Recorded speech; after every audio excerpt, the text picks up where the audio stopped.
Step by Step, 19 Essential Dhamma Talks by Sayadaw Jotika. Talk 12, Knowledge of Equanimity and Jhāna. Recounting the teaching on Anapanasati.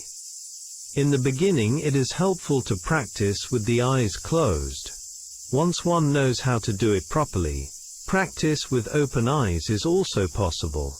If Anapana is practiced correctly, it can lead to insight.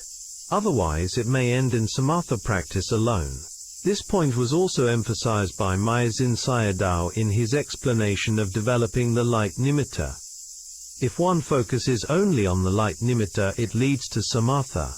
However, if the yogi contemplates sensations, such as warmth and coolness at the nostrils, or the movements of the abdomen, the rising and falling of the abdomen is contemplation of the four elements. Anapana arises continuously, and the khandhas likewise rise and fall continuously. They share the same nature. To take Anapana as my contemplation is a form of wrong view, ditthi. This is because sati, virya and samadhi are not possessed by one individual alone. They are universal qualities that arise according to conditions. If practice collapses through clinging to self, this is truly a tragedy. However, a yogi can resume practice if ditthi has already been stripped away prior to the development of knowledge. In this regard, the Mogok Dhamma talks are particularly helpful. Each time the in-breath exists, there is a rising. When it no longer exists, there is vanishing. The same applies to the out-breath. There is no need to label or name it.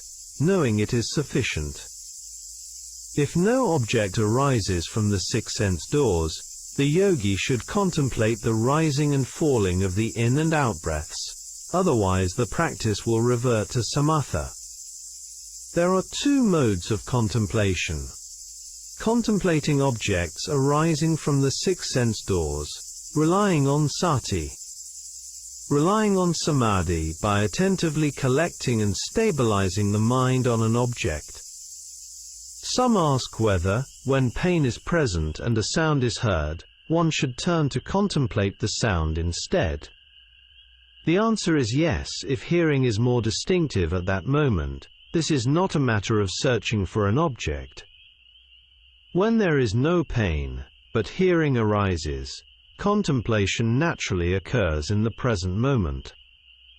Collected contemplation with samadhi power means, for example, contemplating pain at the painful spot until it falls away, without turning toward other objects that may arise. This requires strong sati and virya, and great care. One must not contemplate with the desire for the pain to disappear. Otherwise, kilesa will intrude. When samadhi is collected upon non-sameness objects, that is, changing phenomena such as pain, the yogi discerns their rising and falling. Pain does not arise as a single mass, but as a series of aching blips, moment by moment. At first, anicca is seen only inclusively, not yet with sharp distinction. As jnana develops, the yogi begins to see dissolutions clearly and precisely, and insight becomes far clearer than before. This continues into the subsequent stages of insight knowledge. At the time when desire for deliverance arises, the arisings begin to appear similar in nature. Rising and falling seem equal. Pain appears as 1, 2, thoughts as 1, 2, and so forth. Here, each arising phenomenon clearly displays the process of arising and vanishing. Previously contemplation required time, but now the lifespan of anicca becomes equalized. Some people mistake a comfortable or stable sitting posture for the knowledge of equanimity, but this is incorrect. A good sitting posture is not equanimity. Equanimity consists solely in knowing arising and vanishing.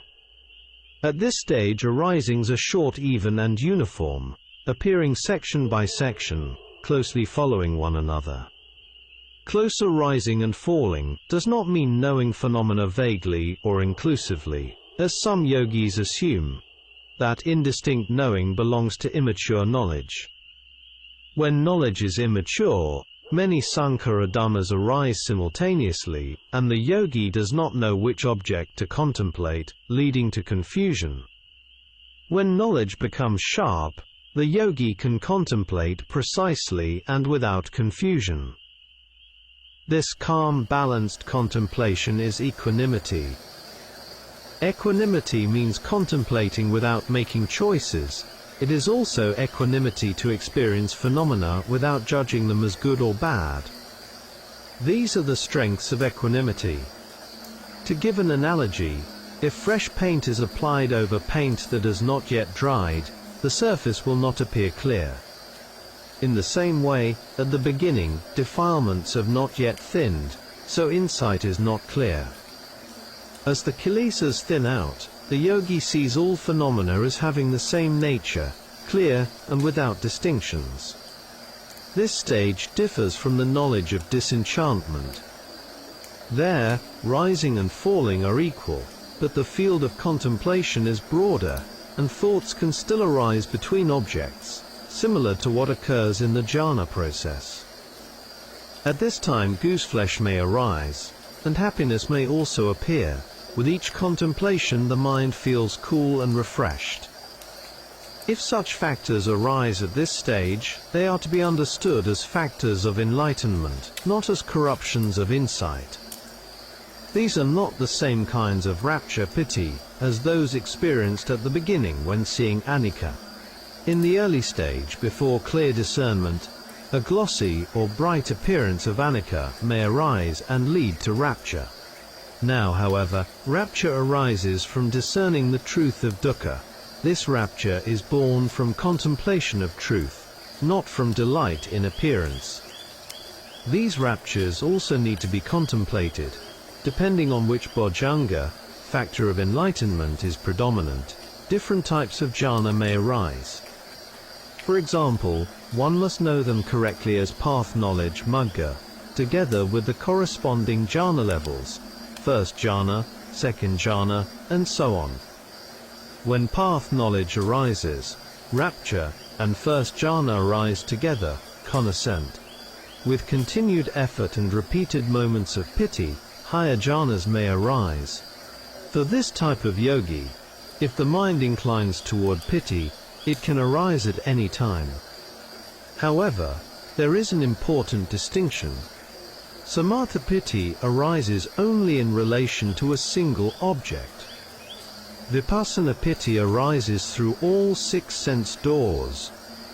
Whatever arises at the 6 sense doors when it is contemplated correctly, vipassana piti arises. Therefore vipassana jhana is more stable. Some forest monks and scholars believe that only samatha has jhana and therefore doubt the commentaries, but this view is incomplete.